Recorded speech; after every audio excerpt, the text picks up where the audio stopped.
Shut your eyes for just a brief moment. Not for fleeing. Do not repair anything. Simply take note of what is currently occurring within you. That fleeting moment of hesitation before you utter something cutting and opt for silence instead.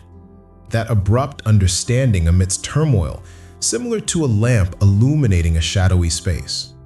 That unwavering serenity, even when all around you is disintegrating. We've all experienced it, yet we seldom inquire, from where does it originate? Research indicates that the brain is a dynamic system of 86 billion neurons, continually molded by experience. Throughout cultures and ages, human wisdom has referred to a calm inner voice, consistent, perceptive, and never forceful. What if both perspectives are reflecting the same truth from different viewpoints? Today, we're not deciding between logic and instinct.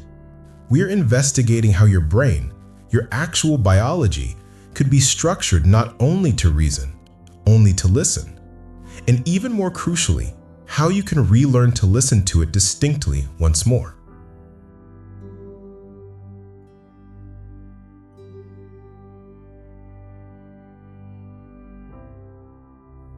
Throughout much of the 20th century, we thought the adult brain was unchangeable, similar to a sculpture carved in stone. That by your mid-20s, your character, your routines, your capabilities were set. However, that tale has concluded. Contemporary neuroscience uncovers something remarkable. Your brain continuously reorganizes itself over your entire lifespan.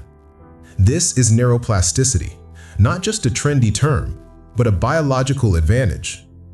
Whenever you opt for patience instead of reactivity, curiosity in place of judgment, and compassion rather than resentment, you're not merely changing your actions.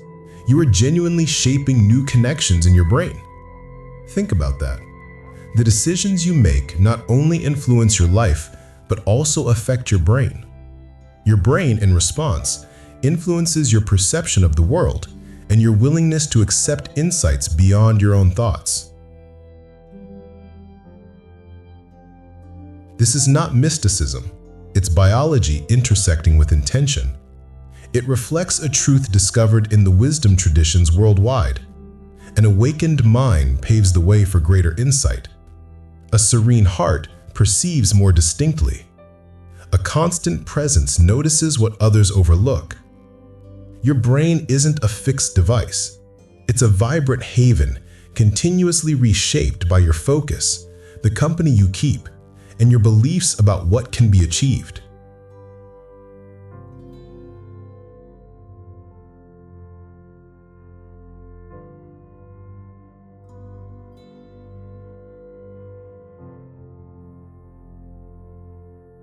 Now, let's discuss something we utilize daily, but seldom appreciate: words. We claim they're merely words, yet words are never simply anything. Neuroscience indicates that kind words, whether spoken or heard, stimulate the brain's reward systems, reduce stress hormones, and can enhance immune function. Severe language, they activate threat reactions, overloading your system with cortisol, sharpening your attention, dulling your inner brightness. However, this is what is frequently overlooked. Your words impact more than just those around you. They mold your personal neural terrain.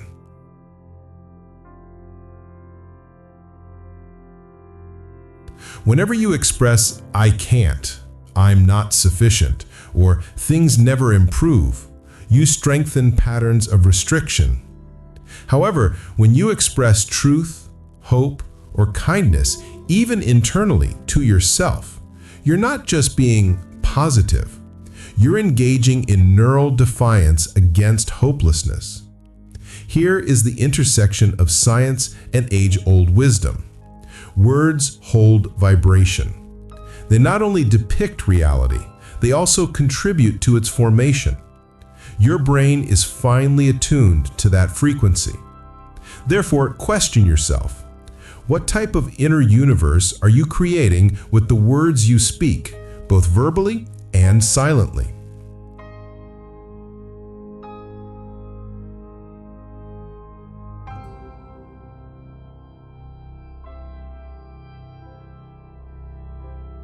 Let's explore further. Even if your words are gentle, if your internal landscape is turbulent, bitterness, worry, guilt, your capacity for clarity is hindered. Your limbic system, the emotional center of your brain, doesn't merely respond to the environment. It sifts through reality. When overwhelmed by fear or anger, your brain cannot access the prefrontal cortex, the area responsible for wisdom, judgment, and long-term thinking. This is not a sign of weakness. It's electrical connections. It signifies that genuine clarity isn't about putting in more effort. It's about soothing the turmoil inside so the message can be received. Think of it this way. One wouldn't anticipate hearing a whisper during a hurricane. Why do we anticipate clarity amidst emotional turmoil? Here is where techniques like mindful breathing, tranquility, or thankfulness go beyond mere self-care. They're tools of neurobiology.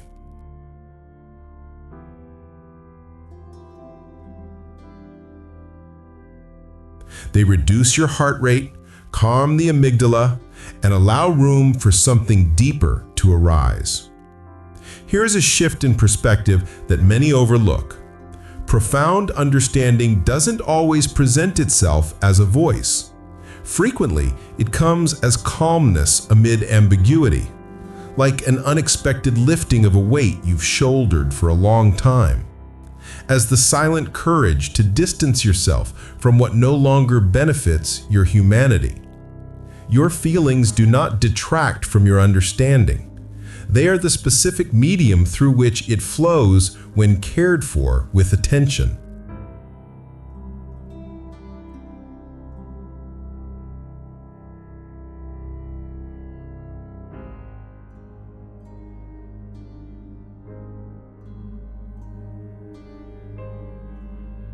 Now, let's be truthful.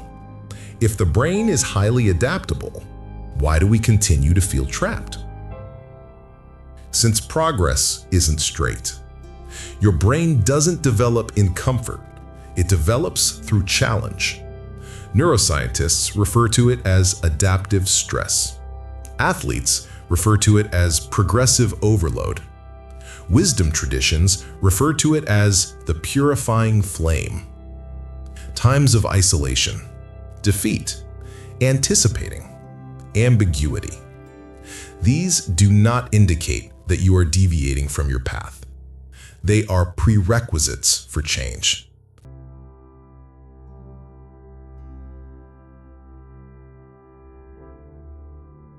Similar to how muscles develop via micro tears, your neural pathways restructure through unease. Here's a perspective that isn't often disclosed. At times, what seems like silence is truly a time for preparation.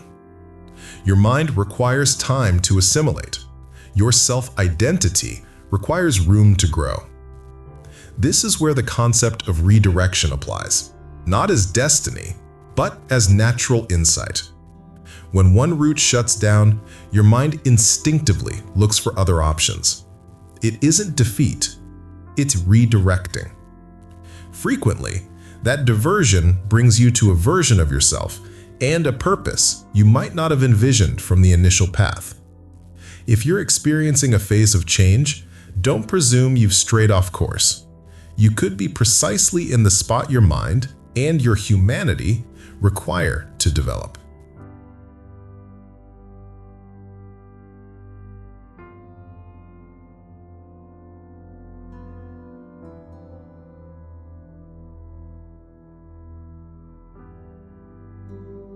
This is not merely a theory, it's training.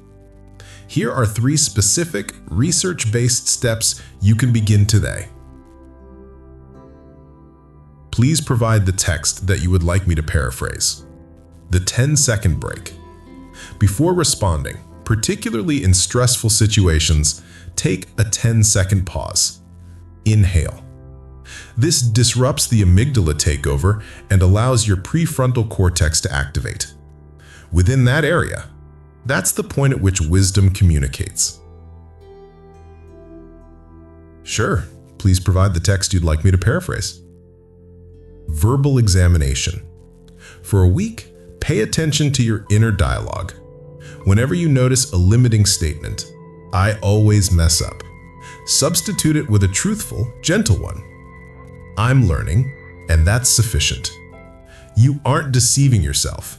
You are restructuring your brain for strength. 3. Establish a daily calm center. Not 30 minutes of meditation, unless that's your choice. Only 90 seconds of quiet, eyes shut, phone set aside, with no plans. Allow your nervous system to rejuvenate. Allow your inner self to emerge. Perform this every day, and you'll begin to hear the whispers you once overlooked. These are not instant solutions. They are expressions of sacred awareness, methods of indicating, "I'm ready to hear."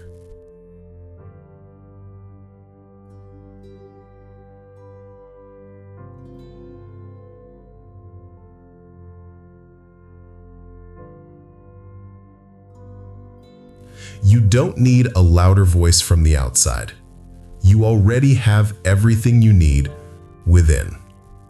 Your brain, in all its fragile, miraculous complexity, is not just a thinking machine. It's a listening organ, a sanctuary in the making, a bridge between the known and the unknown. And every time you choose peace over panic, truth over noise, connection over fear, you're not just changing your day. You're tuning your entire being to a frequency older than time. So the next time you feel that quiet nudge, that sense that you are being guided, even when you can't explain how, trust it. Because science and the deepest human wisdom agree on this. You were built to hear what matters most. Now, go listen.